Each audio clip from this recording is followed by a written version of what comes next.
B, C, D, E, F, G. Hey guys, I'm Caitlin with Fearless Readers, and we are super excited to be launching our 68 I Spy activities. So I really hope that you guys enjoy them. There are a couple things that I wanted to talk to you about real quick. Going to kind of give you a sneak peek as to what some of the games will look like, as well as some tips for how you can use it most efficiently if you're tutoring online, which is all I do, and that's all I've ever used these for. So we did have a few of you test for us, and I put this video together based off of some of the feedback that we got. So let's dive into it. The first thing that I wanted to talk about is how to actually open these games once they're sent to you. So they are going to be sent to you through a zip file, and that's going to have all of the separate PDFs inside of it. So let's show you that. Okay, I'm going to share my screen here. Okay, so whenever you first get these, it's going to look like this. Okay, so you have all of your different files here. Now, you might not know this, but there are different ways that you can open up a PDF on your computer. There is a default application that it's going to open with by default on whatever computer you have. For mine, since it's a Windows and it's a newer Windows, it automatically uses Microsoft Edge. So it will open up and look like this. So you would have just clicked on it like normal, and this is what it would have opened up to. I just already had it open. So if you look up at the top, I'm going to move my toolbar here for Zoom. You can't see it though on this recording. Okay, so this is the first game. We are looking at sounds that start with We have our answer sheet up here. Okay, so you can, we have a plus and a minus up here. This zooms it in and out, makes it smaller or larger, so that way you can see. There's also this tool right here, fit to page. So it can fit this way, or you can have it fit to width. So you might have to scroll a little bit to see everything. And then there's, some different options for page view as well. So I think fit to page is best. Your students should be able to see it pretty okay there. Now, the other way to open it, if you don't like the way the default application your computer goes to, I personally don't really like Microsoft Edge. I use Google Chrome. So all you have to do there is just right click. So I'll right click the same one and go down to open with, and then you see you have Google Chrome here. So it's going to open up another tab in Google Chrome. That's the browser that I always use. Ignore my 5,000 tabs at the top. We've been working on editing these and making them perfect for you guys so you can enjoy them. So same thing here. You can zoom in and out using your plus and minus. It's just a little bit of a cleaner look.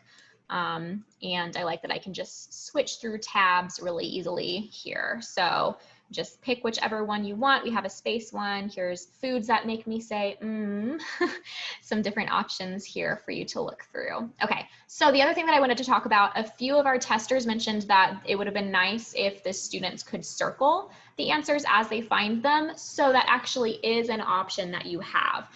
So what you do is after you share your screen, Zoom has, if you're using Zoom to tutor, that's what we use. If you use a different video conferencing thing, I'm sure there's a similar option. You'll just have to search for it. But with Zoom, you're going to click annotate on your toolbar, and then you're going to select your pen to draw. Okay, and this is cool if you haven't already used it. It allows you to draw on anything that you are screen sharing. So foods that make me say, let's see what we got. We've got maple syrup, we've got meatballs, we've got milk, we've got mushrooms, a couple other things there. So you can draw over it. You can erase using the erase button. I always just click Control Z, and that gets rid of it pretty quickly.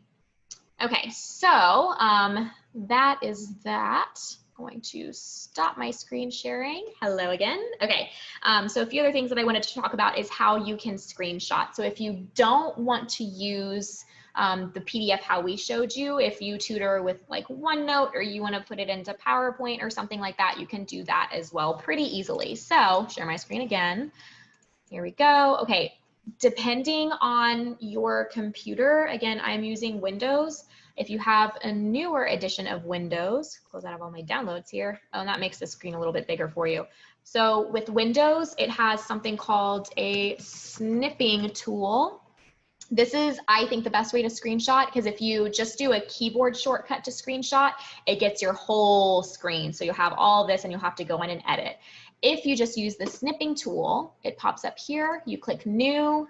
Okay, so then you have this little tool here. And so all you have to do is just select exactly what you want. So this is exactly what I want. And you can trim it a little bit neater if you want to, so you don't have that black edge. And then from there, all you would do is just click save and then choose how you want to save it to your desktop or, you know, whatever you want to do. Okay, so that will allow you to import it into OneNote or into PowerPoint, or you can do Miro board, whatever you want to. It's pretty simple that way.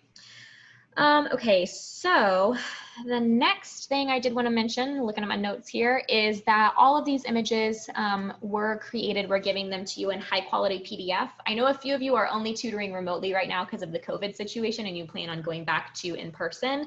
And so these will be totally fine for you to use if you want to keep using them. You can take them to a print shop, or if you want to print them to yourself and you have a good printer, they're high quality, so they should come out looking really nice. And with that one, if you want to have them laminated or put them in sheet protectors, then you can just get a dry erase marker and your students can answer those just the same way.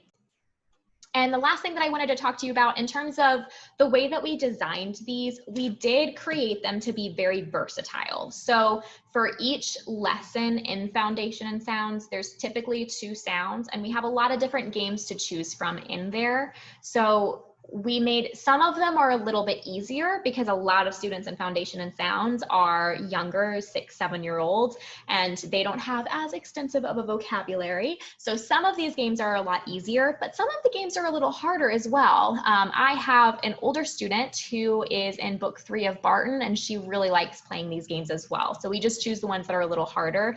And sometimes they'll be super creative and they'll surprise you and give you answers that aren't on the answer sheet. So that's always a really cool moment to see them really working through the sounds and trying to figure out, you know, the first sound and words and everything. So that's really cool to see. So there should be a game for any of your students. If you have a student in Foundation and Sounds, or if you have a student in like an earlier, one of the earlier books of Barton, this should be perfect for you. All right, well, we're super excited for you to use them. We have been working on this for months and months and months and months now. We are really proud of it, and we hope that you guys enjoy using it. Thanks. A, B, C, D, E, F, G.